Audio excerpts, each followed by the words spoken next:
বাচ্চাদের মন মতো চটপটা কুরকুরে ও সন্ধ্যাবেলা বড়দের চায়ের স্ন্যাক্স আজ আমরা বানাতে চলেছি পাউরুটির ধার দিয়ে চটপটি কুরকুরে। সন্ধ্যাবেলা চায়ের প্লেটের সঙ্গে বা বাচ্চাদের টিফিনের জন্য এতটাই সুস্বাদু টিফিন ভাবতেই পারবেন না। ফ্রাইং প্যানটা গরম হয়ে গেলে এতে দিয়ে দিলাম পাউরুটির সাইডের অংশগুলো। এতে দিয়ে দিলাম 1 চামচ বাটার, সাথে দিয়ে দিলাম অল্প একটু লবণ, এর সাথে দিলাম পরিমাণ মতো লঙ্কার গুঁড়ো। ভালো করে নেড়ে চেড়ে লঙ্কার গুঁড়ো, লবণ ও বাটারটাকে একসাথে মিশিয়ে দিতে হবে। বাটারটা গলানোর জন্য মাঝখানে রেখে ভালো করে গলিয়ে নিলাম।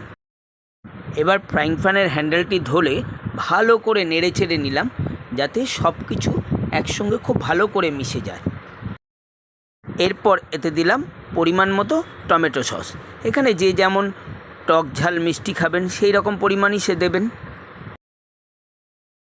আবারও ফ্রাইং প্যানের হ্যান্ডেল ধরে খুব ভালো করে নেড়ে চেড়ে নিলাম যাতে সস ভালো করে পাউরুটির সাইডের অংশের সঙ্গে মিশে যায় এবং খুব সুন্দর রঙটা পরিবর্তন হয়ে যায়। ভালো করে নাচিয়ে নিয়ে এতে দিয়ে দিলাম একটু চাট মশলা।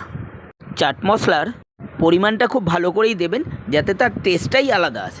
আবারও খুব সুন্দর করে নাচিয়ে নিন। নাচাতে নাচাতে হয়ে গেল আমাদের সন্ধ্যাবেলা চটপটা কুরকুরের স্ন্যাক্স। দেখুন কত সুন্দর খেতে হয়েছে। এটাকে সসের সঙ্গে মাখিয়ে নিলাম।